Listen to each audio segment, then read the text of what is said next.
presented by the Music Center of Los Angeles County. The name of this company of actors is Will and Company. They will be presenting scenes from Charles Dickens' classic novel, A Christmas Carol. Please join me in welcoming Will and Company.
For his children. How many children did he have?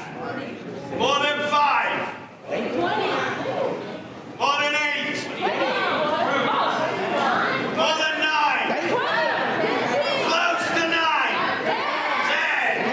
10. Mr. Charles Dickens had 10 children. Is that a lot of children? Are you going to have 10 children?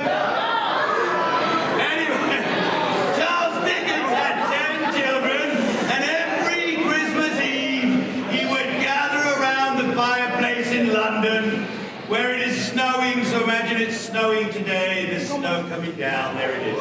There's the snow in the Christmas London morning, and he would gather his children around to tell them this story about a mean old man by the name of Mr. Scrooge. Say Scrooge! And another very nice man. Now this man here, his name is Bob Cratchit. Say hi, Bob. Say hi, Bob. And Bob Cratchit, as you'll see, he works for that mean old man who you're going to meet in a minute by the name of Mr. Scrooge. So are we ready for the story? Yeah! Excellent. Once upon a time, of all the days of the year, upon a Christmas Eve, Marley was dead.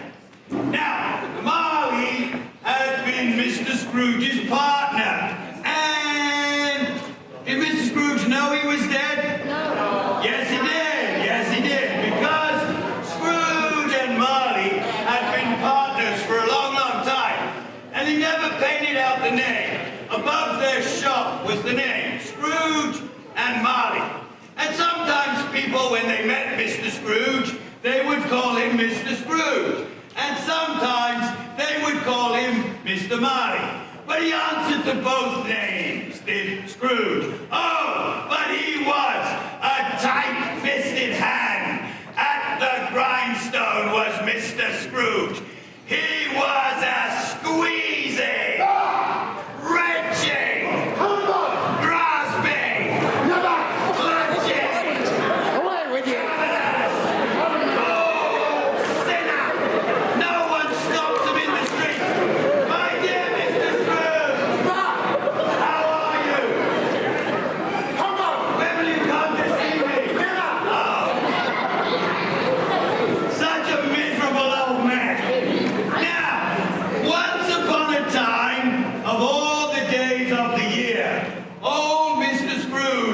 He sat busy in his counting house.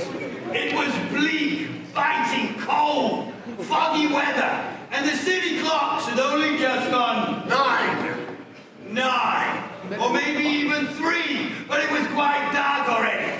Now, Mr. Scrooge kept so that he could keep his eye on Bob Cratchit, who was busy copying letters. Mr. Scrooge had a very small fire, but poor Bob, his fire was so small that it was only one little coal. But he couldn't replenish it, because Scrooge keeps the coal box in his office. And when poor Bob came in with the shovel, the master predicted, Cratchit! that it would soon be time for them to part. And so, poor Bob Cratchit, he wrapped himself in his comforter, and he tried to warm himself at his candle. But not being a man of strong imagination, he failed. Oh, Merry Christmas, Uncle! God save you! Ah, humbug! Christmas a humbug, Uncle! You don't mean that, I am sure. Oh, I do! Out upon a Merry Christmas!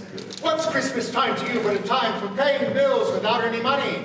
A time for finding yourself a year older and not an hour richer? If I had my will, every idiot who goes about with Merry Christmas on his lips should be boiled in his own pudding and buried with a stake of holly through his heart. He should. Nephew, keep Christmas in your own way. Let me keep it in mine. Keep it, but you don't keep it. Let me leave it alone then. Much good may it do you. Much good it has never done you. There are many things from which I might have derived good, by which I have not profited, I dare say. Christmas among the rest. I have always thought of Christmas time, when it comes round, as a good time, a kind, pleasant, forgiving time, and therefore, Uncle, though it has never put a scrap of gold nor silver in my pocket, I believe it has done me good, and will do me good, and so I say, God bless I cannot stand under you, and you will keep Christmas by losing your situation. You're a very powerful speaker, sir. I wonder you don't go into Parliament. don't be angry, Uncle. Come dine with us tomorrow. I'll see you in hell first. Oh, but why? Why did you get married? Because I fell in love. Yes, I fell in love. Good afternoon. Hey, Uncle, but you never came to see me before that happened. Good. Why give it as a reason for not coming now? Good afternoon. I want nothing from you. I ask nothing of you. Why can we not be friends? Good afternoon. I am sorry with all of my heart to find you so resolute. We have never had any quarrel to which I've been a party, but I have made the trial of homage to Christmas, and I will keep my Christmas humor to the last. And so, a Merry Christmas, Uncle! Good afternoon. And a Happy New Year! Good afternoon.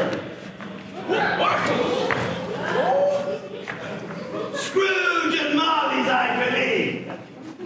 Have I the pleasure of addressing Mr. Scrooge or Mr. Marley? Mr. Marley's been dead these 7 years. Oh, well, at this 7 years festive ago. season of the year, Mr. Scrooge, it is more than usually desirable that we make some provision for the poor, who are in need of common comfort, sir. Many hundreds are in need of common necessaries, sir. Are there no prisons? But there are a lot of prisons, but under the impression that they scarcely furnish Christian cheer of mind or body, a few of us are endeavoring to collect a fund to buy the poor some meat and drink and means of warmth. What should I put you down for? Nothing. Oh, you wish to remain anonymous. I wish to be left alone. Since you ask me what I wish, that is my answer. I do not make merry at Christmas, and I cannot afford to make idle people merry. I help to pay for the prisons and the workhouses. Those who are badly off should go there. But many can't go there, and many would rather die. Let them die then and decrease the surplus population. Oh, well, a Merry Christmas, Mr. Scrooge. Humbug! You miserable old man. At length, the hour for shutting up the counting house arrived. With an ill will, Scrooge, dismounting from his stool, tacitly admitted the fact to the expectant clerk, who instantly snuffed out his candle, and he put on his hat, and then he helped Mr. Scrooge to put on his hat, and his cane, and his scarf, so the miserable old man could go home to dinner. You wish to have the whole day tomorrow, I suppose. If quite convenient, sir. It's not convenient, and it's not fair. You'd feel yourself mightily ill-used if I was to stop a half-crown for it, I'll be bound. Yes, sir. And yet you don't find me ill-used when I pay a day's wages for no work. It's only once a year, sir. A poor excuse for picking a man's pocket every 25th of December. But you'll have the whole day, I suppose. Be here all the earlier the next morning. I promise, sir. The clerk promised that he would, and then he closed up the office in a twinkling, and then he ran home to play with his 10 children at Blind Man's Buff. Scrooge took his usual melancholy dinner in his usual melancholy tavern, and then when he'd read all the newspapers, he went home to bed. Now he lived in a pilot building up beyond. The building was old enough and dreary enough because no one lives there but Mr. Scrooge. All the other rooms are offices. It's a fact. There was nothing strange about the knocker on Scrooge's door, except it was very large. And yet, when Mr. Scrooge arrived home at his door, and he went to put his key in the lock of the door, he saw not a knocker, but Marley's face. Marley's face, like a lobster in a dark cellar. As he stared at this knocker, it became a knocker again. He said, Humbug. Pooh-pooh, and he went through the door, and he closed it with a bang, bang, bang. The sound resounded through the house. Now, Mr. Scrooge is not a man to be frightened by sound, so he crossed the hall, slowly too, trimming his candle as he went. Up he went, not caring a button for it being very dark, because darkness is cheap. And Mr. Scrooge liked that. Darkness is cheap, and I like it. Now, when he reached his bedroom, he took off his cravat, he took off his hat, and he took off his jacket, and he put on his very ugly nightgown. Ugly? Is it ugly? Pretty ugly, right? And after he put on his very ugly nightgown, he put on his equally ugly nightcap. And then, once he was ready for bed, he went over to the small stool and he took up his bowl of evening gruel. Now, as he was eating the gruel, he threw his head back in the chair. And there before him, he saw a bell just hanging in the air. Just hanging there. And then this bell began to ring out loudly. And this was followed by every bell in the house. And then he heard a clanging noise deep down in the wine merchant's cellar. And then growing louder, coming from the stairs. And then louder, coming towards his door. And a ghost passed before his eyes. I know him. Marley's ghost. It was Marley in his waistcoat, tight and boots. His body was transparent. You could see through it. Now, Scrooge had often heard it said that Marley had no bowels. But he had never believed it until now. No, nor did he believe it even now. How now, what do you want with me? Marley's voice, what's that about it? Who are you? Ask me who I was! Who are you then? In life I was your partner, Jacob Marley! Can you sit down? I can't! Do it then. Now, Scrooge asked the question because he wasn't sure if an invisible ghost was able to sit on a chair. But he sat opposite the fire, as if he was quite used to it. You don't believe in me! I don't. What evidence would you have of my reality beyond that of your senses? I don't know. Why do you doubt your senses? Because a little thing affects them. A slight disorder of the stomach makes them cheats. You might be a bit of undigested beef, a blot of mustard, a crumb of cheese, a fragment of underdone potato, whatever you are. Now, Scrooge was not much in the habit of cracking jokes, nor did he feel in his heart by any means wag his neck. The truth is that Scrooge was very afraid of this ghost. But how much greater was his fear of the ghost when that phantom, removing the bandage from around its head, suddenly its jaw fell to its breast.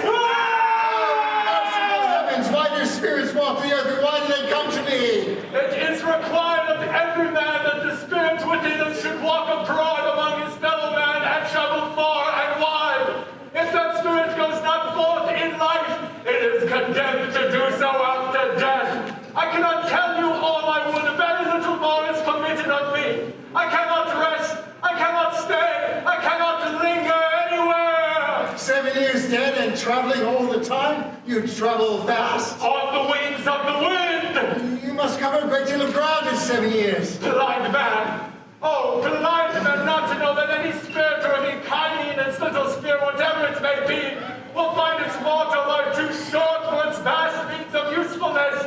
Yet I was like this man. I once was this man. You always were a good friend. And a good man of business, Jacob. Business, mankind was my business. It held up its chain at arm's length, as if that were the cause of its unavailing grief, and then he flew the chain to the ground again. Hear me, my time is nearly gone. I will, but don't be hard upon me. Don't be flowery, pray. I am here tonight to warn you that you have yet a chance and hope of escaping my fate, a chance and hope of my procuring Ebenezer. You always were a good friend to me. You will be haunted by 3 spirits. This is the chance and hope you mentioned? I'd rather not. Without their visits, you cannot hope to shun the path I tread. Expect the first visit tomorrow night when the bell tolls 1. Expect the second on the next night at the same hour. Expect the third upon the next night when the last stroke of 12 has ceased to.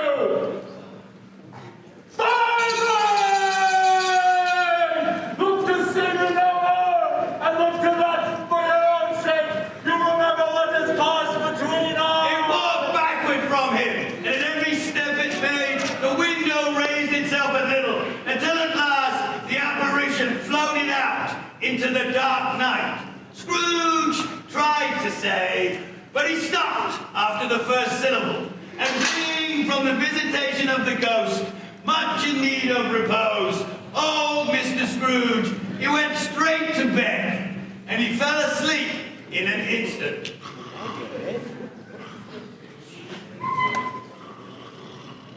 Now when Scrooge awoke, it was so dark that looking out, he could scarcely tell the difference between the windows and the walls, when suddenly the church clock tolled a deep, hollow, melancholy 1. Light flashed up in the room, and there before him there stood a strange figure. Are you the spirit whose coming was foretold to me? I am! Who or what are you? I am the ghost of Christmas past! Long past? No, your past! The things you will see with me are but shadows of the things that have been. Come, walk with me!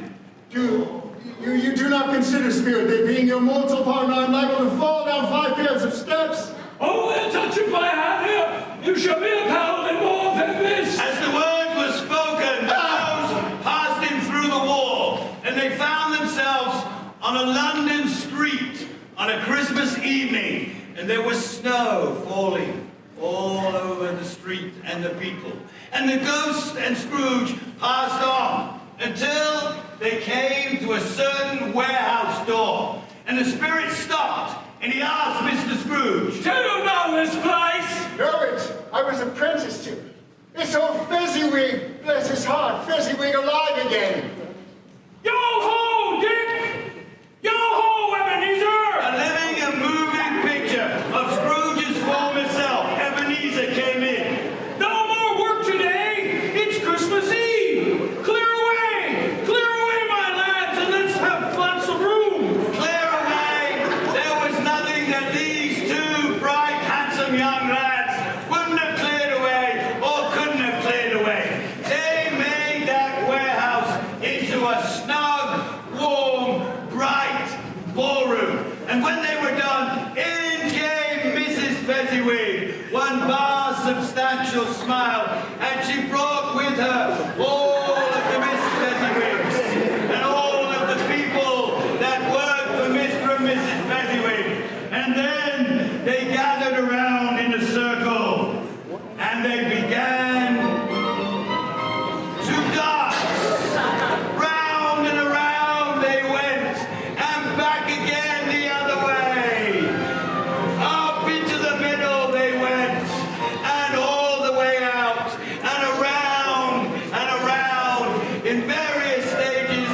hoping, until at last Mr. Fezziwig cried with the clapping of his hands, "Well done!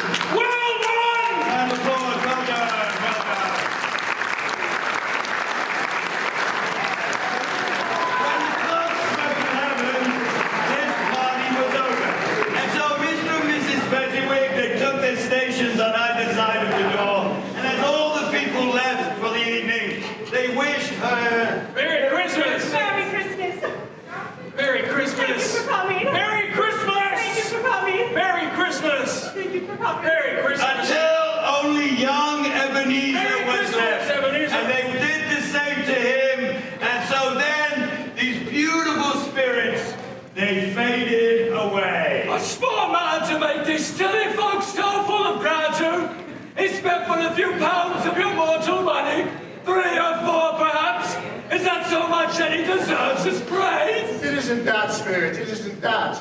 The power he has to render us happy or unhappy, to make our toils light or burdensome, pleasant or unpleasant. It's the happiness he renders that is greater than any fund. What He is took the him matter? again on his journey, and this time he saw himself again. He was older now, a man in the prime of his life, but he was not alone, because there stood with him, dressed in a black dress, was a beautiful young girl, and in her eyes there were tears. It matters little, to you very little.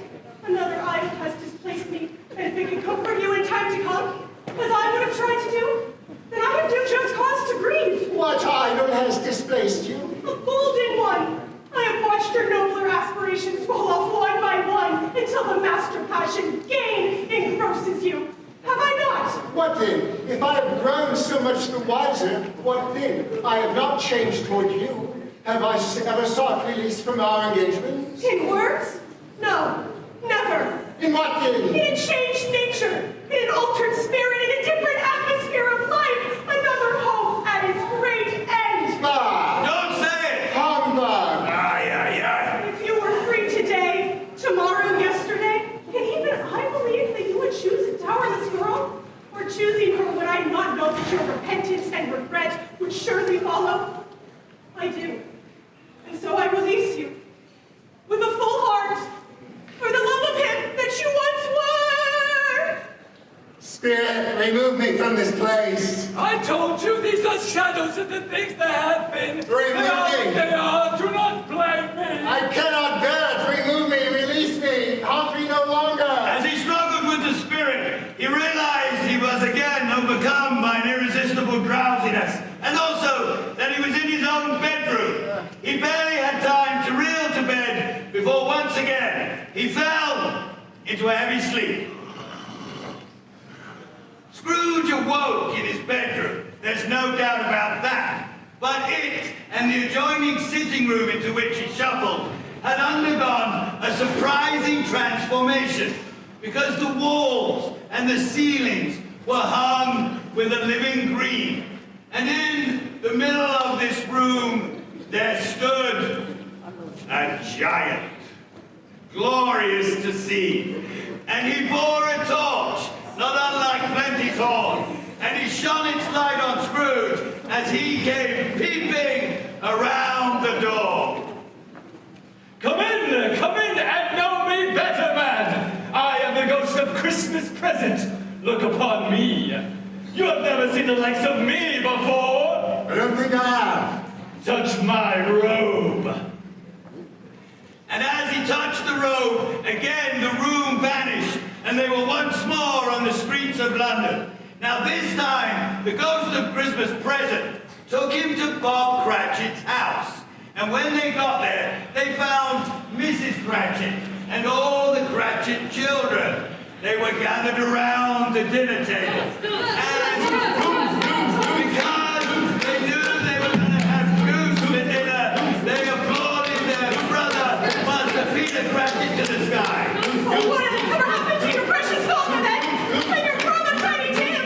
And Marco were just late last Christmas Day by half an hour. Oh, my good father now. And bless my heart alive, my dear, how late you are. Sorry, Mama, I have to work late. Well, never mind, so long as you are gone.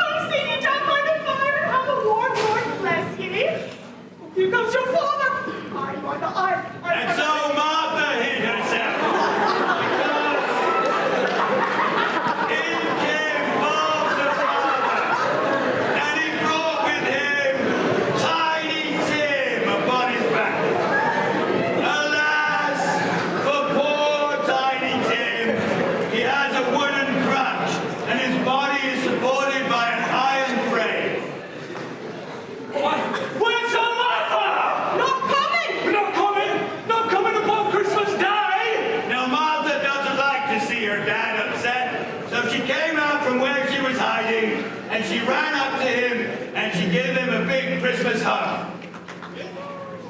And then the other brothers and sisters, they took Tiny Tim and they took him up into the warehouse so he could live. Very good. Round of applause for Tiny Tim. So he could live the pudding in the copper. As good as gold and better. Somehow he gets all thoughtful seeing by himself so much and thinks the strangest things you ever heard. Bless ye! Thank you. He told me, coming home, he helped the people storm in the church because he was a cripple, and it might be pleasant to them to remember upon Christmas Day who it was who made lame beggars walk and blind men see. Bless ye! Thank you. And so the Cratchit family went in to enjoy their Christmas dinner. And Bob told his wife, "Wife, that is the most delicious goose you ever cooked in your life." Why, that's the most delicious goose you ever cooked in your life! He did. And then when it came to the pudding, he told her. Oh, wonderful pudding! At last the dinner was done. And so all the Cratchit family, they came with their mom and their dad, and including good old Tiny Tim, and they gathered around the fireplace, and they put chestnuts on there, and then Bob tasted the compound and considered it to be Perfect! and then he gathered his family in what he liked to call A circle! a circle, and he proposed a toast. A Merry Christmas to us all, my dears. God bless us. God bless us all. To Mr. Scrooge, I'll give you Mr. Scrooge, the founder of the feast. The founder of the feast, indeed! Peace of my mind to feast upon! Oh dear, the children, Christmas It Day. should be Christmas Day, I am sure no one drinks to the health of such a hard, odious, stingy, unfeeling man as Mr. Scrooge!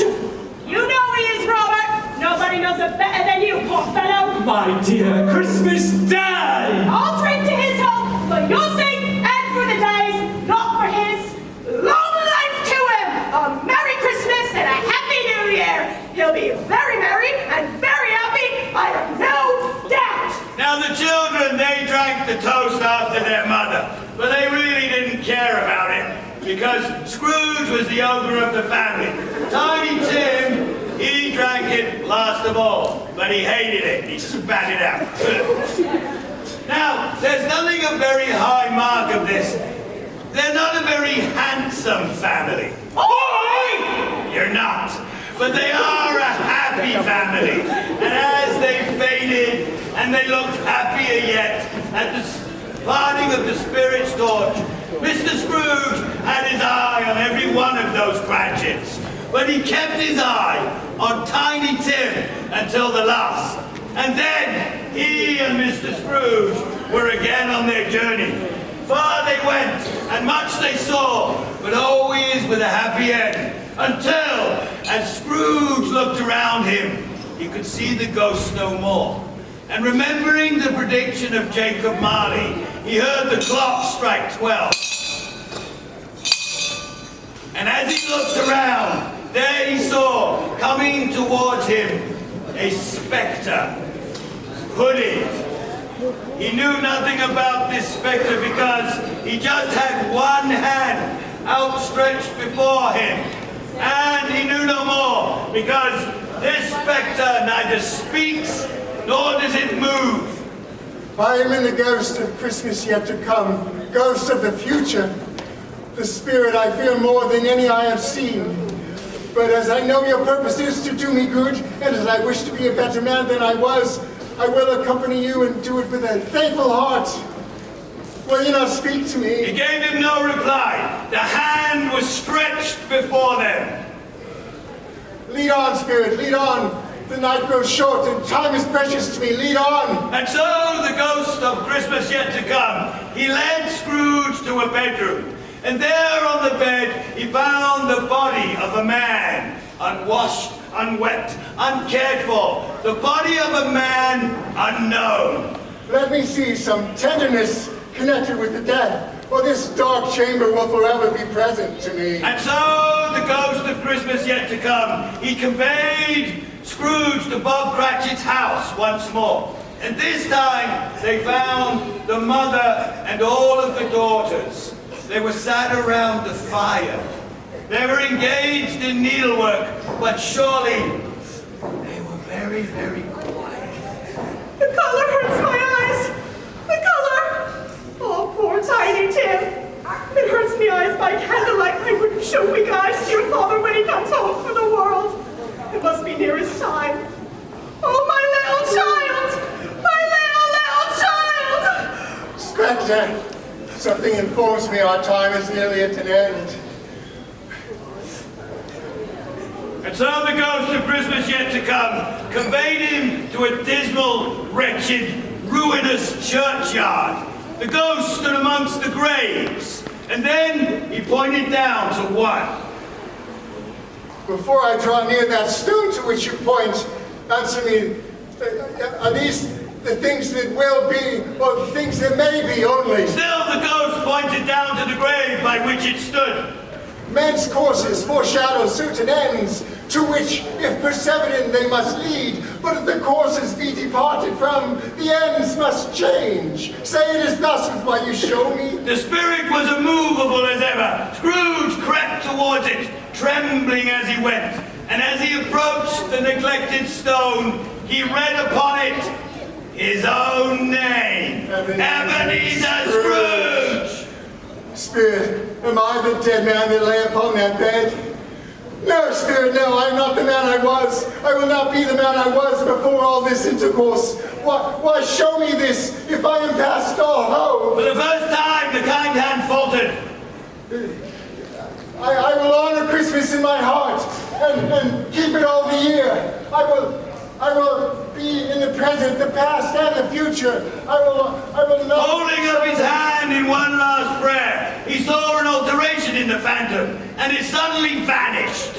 And he found himself in his own bedroom.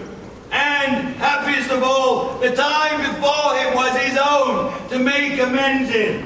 He heard the church bells ringing, and he ran to the window. Reaching the window, he opened it, and he stuck out his head. There was no night.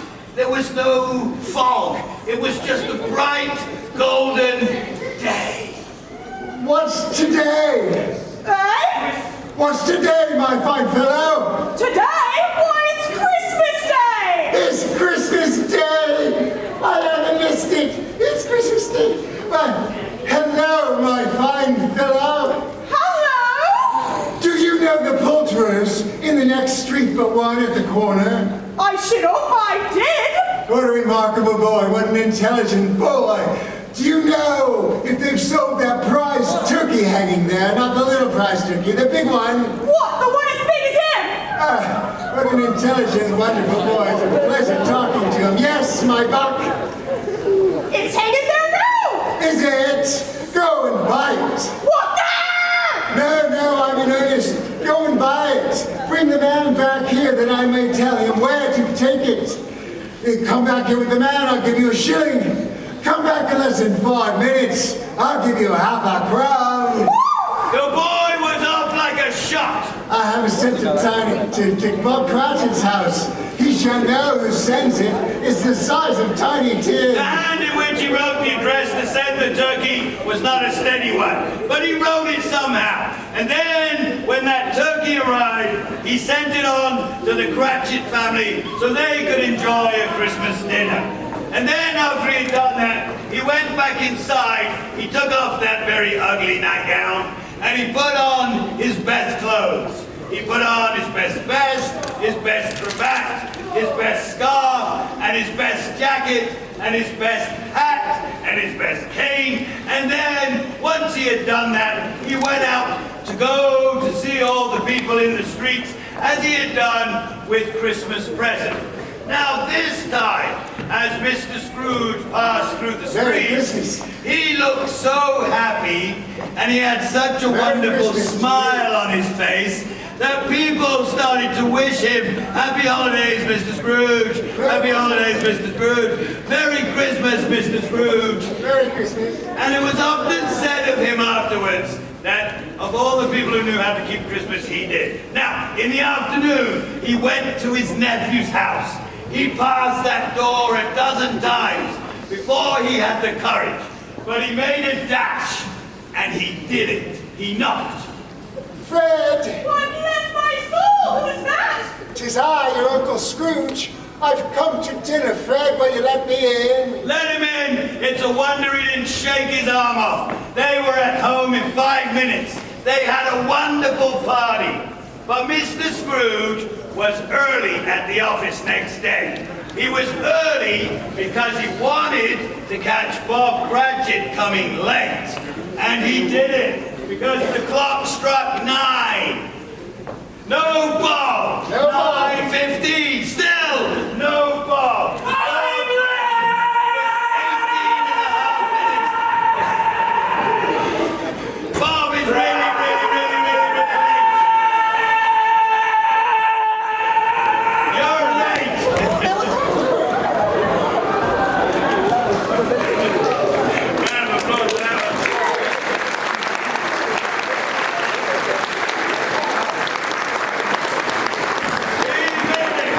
Hello!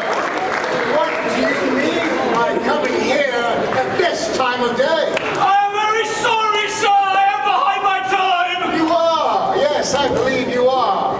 Step this way. It's only once a year, sir. It shall not be repeated. I was making rather merry yesterday. I don't think I'll stand for this sort of thing any longer. Therefore, I'm about to raise your salary. Liar! No. No, liar! I'm about- Mr. Scrooge would never know! You are not. Get away from me! No! You would never do such a thing! You are a liar! Bob, sit down. It's a better Christmas than I have shown you in this many a year. Yes, Bob, I'm going to raise your salary. And this very afternoon we will discuss your affairs over a Christmas bowl of smoking bishop, Bob. Stoke up the fire and buy yourself another coal scuttle before you dart another eye. Scrooge was as good as he was. He did it all. And to Tiny Tim, who did not die, he was a great second father. In fact, Mr. Scrooge became as good a father as that good old city or any good old city knew. And it was always said that he knew how to keep the holidays well. And my friends, may that be truly said about each and every one of us. And so, as Tiny Tim reminds us, God blesses everyone. God blesses everyone. Thank you,